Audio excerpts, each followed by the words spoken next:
Hello friends, welcome back to my channel beyond syllabus. आज मैं आप लोग के बीच एक न्यूमेरिकल लाया हूं जो कि Tamil Nadu state public service commission में पूछा गया है। कॉम्प्लेक्स सर्किट का एक छोटा सा न्यूमेरिकल है। क्वेश्चन में दिया हुआ है वोल्टेज सोर्स दिया है, इम्पीडेंस दिया हुआ है, उसको इक्विवेलेंट करंट सर्किट के फॉर्म में कन्वर्ट करके ऑप्शन दिया हुआ है।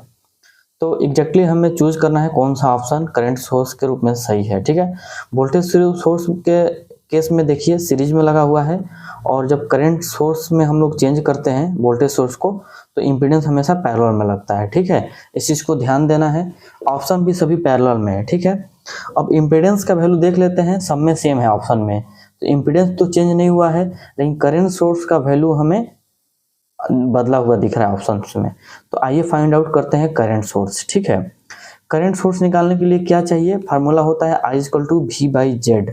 ठीक है, तो वोल्टेज सोर्स दे रखा है, V की वैल्यू दे रखा है। ठीक है, तो V/Z होता है, और Z का वैल्यू भी दे रखा है।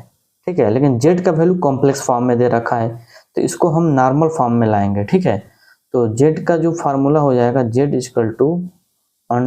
= ये रियल वैल्यू 1 का स्क्वायर प्लस √3 का होल स्क्वायर। ठीक है, तो यहाँ से Z का वैल्यू √4 आ जाएगा, तो 2 आ जाएगा। ठीक है, जब आप लोग इसको सॉल्व करेंगे तो Z का वैल्यू 2 आ जाएगा। ठीक है, तो हम एक जगह लिख लेते हैं, Z का वैल्यू 2 आ गया, याद रखते हैं। अब हमें फेज एंगल का जरूरत पड़ेगा। ठीक है, तो इसका फेज एंगल निकालने का फार्मूला जो होता है φ =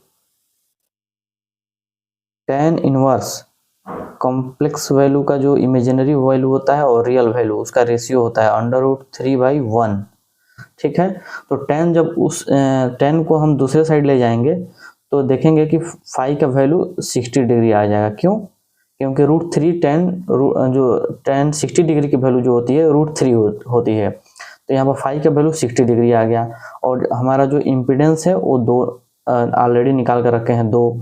ठीक है, तो अब हम यहाँ से करंट सोर्स जो फाइंड आउट करेंगे उसका फार्मूला होता है IS = V/Z, और V का वैल्यू 50√3। आइए नेक्स्ट पेज ले लेते हैं ताकि आपको आसानी से समझ में आएगा। ठीक है, तो यहाँ पर मैं IS फाइंड आउट करना है V/Z। ठीक है, V का वैल्यू दिया है 50 ∠30।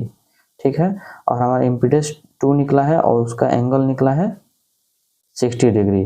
ठीक है, तो यहाँ पर कट गया 25, और ये एंगल जब भी हमारा डिवाइड होता है उस केस में एंगल माइनस होता है। ठीक है, तो एंगल हो जाएगा -30 डिग्री। ठीक है, तो 25 - 30 डिग्री, इसका हमें ऑप्शन देख लेते हैं कौन सा ऑप्शन सही है। 25 - 30 डिग्री। ठीक है, ऑप्शन नंबर C यहाँ पर सही हो जाएगा।